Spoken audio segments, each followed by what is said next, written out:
You might draw a little circle. This is where you are. 10 years from now you could be here, or 10 years from now you could be here. And the difference in 10 years between here and here could be significant in money and lifestyle, treasures, equity.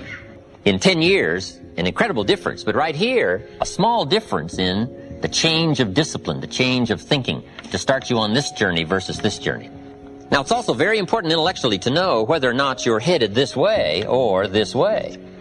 And once you decide, 10 years from now, I think that the gathering of my intellectual and personal and spiritual and moral and economic treasure may not be that great, the key is to start right now making these changes to walk this new road. But here's what's exciting to me. Just a few daily disciplines makes a great deal of difference in 1 year, 3 years, 5 years. Just a few daily disciplines.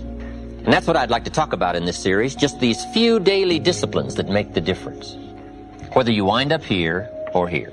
Good question. 10 years from now, you will surely arrive. The question is, where? We don't want to kid ourselves about where. We don't want to kid ourselves about the road we're walking. I had a day shortly after I met Mr. Schoaf called Do Not Kid Myself Anymore Day.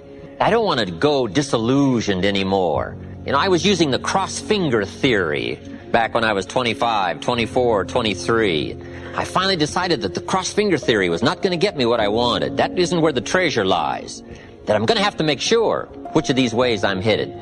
But a few reading disciplines and a few disciplines of mind and a few disciplines of activity, and you can make all the difference in the world whether you wind up here or whether you wind up here. Okay, but just a few changes. Sometimes we get the idea that we're doing about 10% and there's about 90% more that we need in order to make the difference for our fortune. And probably the opposite is true, right? We're doing enough things to have arrived here today. We're doing enough things to have bought and shared in the good life so far. And maybe all you need is that extra 5%, 10% of intellectual change, activity change, a refinement of discipline, a refinement of thought. And all we need is the ideas to make those simple changes. And the equity starts gathering in 1 year, 3 years, 5 years, 10 years. I have a good comment for your notes. Now's the time to fix the next 10 years. Now's the time to fix it. Now, sometimes you have to come to grips with reality and with truth. That's what was good for me when I met Mr. Schoaf. I was 25 years old. He was 44 years old. And he brought me a wealth of experience, and he started asking me the tough questions. Big question, he said, are you reading the books that's going to take you where you want to go in the next 5 years? Excellent question. See, you want to make sure. I would assume for all of you, to get where you want to be in the next 5 years, you're either reading the right books or you're not. That's kind of a brilliant statement, right? You're either engaged in the disciplines or you're not. But here's what we don't want to engage in. Disillusion, right? Hoping without acting. You know, wishing without doing. So the key is to take a look and say, where am I? What could I do to make the changes, to make sure that I can take more certain daily steps toward the treasure I want, the mental treasure, the personal treasure, the spiritual treasure, the financial treasure. I don't want to make any errors. Now's the time to adjust my daily program to take me where I want to go. So hopefully I'll have some ideas to share with you that might help make just a few adjustments. And in lecturing for especially the last 16, 18 years, a good note for you to take. We could all use a little coaching. When you're playing the game, it's sometimes hard to see it all. And if you just take a breather, take a little time out. That's what we're doing here in this lecture series. Take a little time out, listen to someone's experiences, which is what I want to share with you, my experiences, my ideas, and see if it might cause for you a little moment of correction so that you can make some changes that'll add up to some extra worth in the next 1 year, 3 years, 5 years. So, ideas, I hope you'll find here during this series.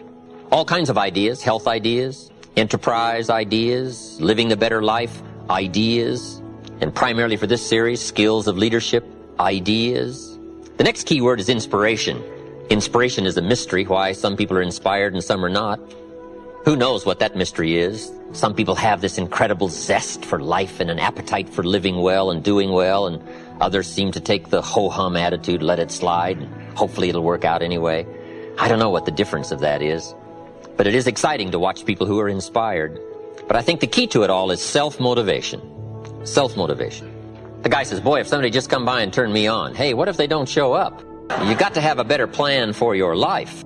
personal inspiration, drawing emotional vitality from life and the challenge, going for it.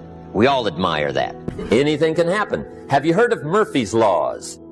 Murph had these laws. One of them was, if anything can go wrong, it will. That's one of Murphy's Laws. He was not one of the great positive speakers of the day. But anyway, it's still true though, right? Anything can go wrong, everything can go wrong. For sure. I've fallen out of the sky so many times. Once to the tune of a couple of million. Devastating. Took me a while to survive that one. Now, it wasn't all that much, but it was all I had. Right? I mean, that's when it's much, right? When it's all you got. If you got 3, 2 go, you got 1 left, you ain't looking that bad. But when it all goes. But see, those are the happenings, right? Everything can happen, anything can happen. But it's not the happenings, it's what you do about it. Somebody says, yeah, but you don't understand the disappointments I've had. Come on. Disappointments are not special gifts reserved for the poor. Everybody has them. The difference is what you do about it. It's not the weather. I used to blame the weather, and I discovered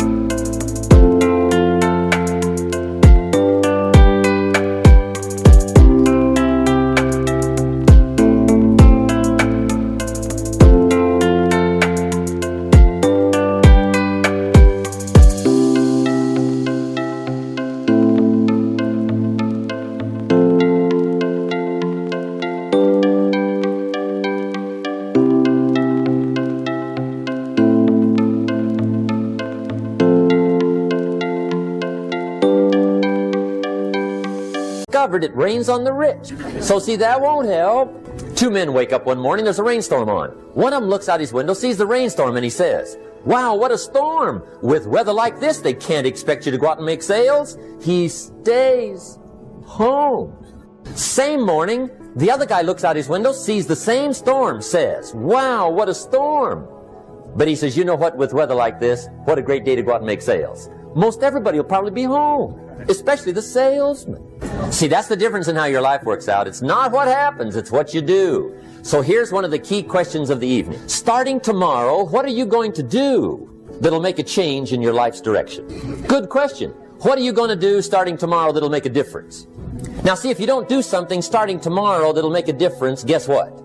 It's gonna be the same. And see, that way you can...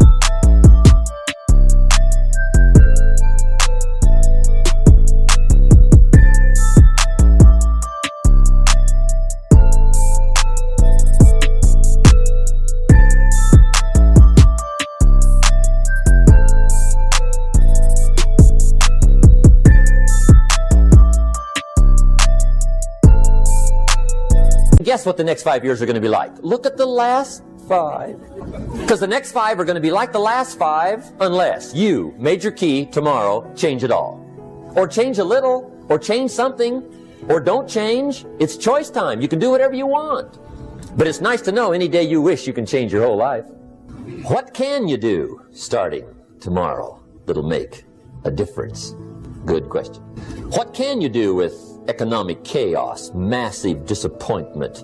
What can you do with a broken heart? What can you do when it won't work? Good question. So if I had a word with you tonight, one-on-one, just you and me, I think my personal advice to you would be, reach down inside of you and come up with some more of those remarkable human gifts. They're there, waiting to be utilized. And then change anything for you want to change. And I challenge you to do that because you can change.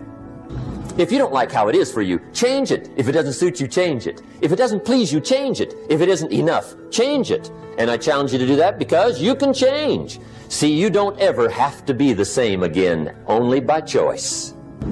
If you don't like your present address, change it. You're not a tree.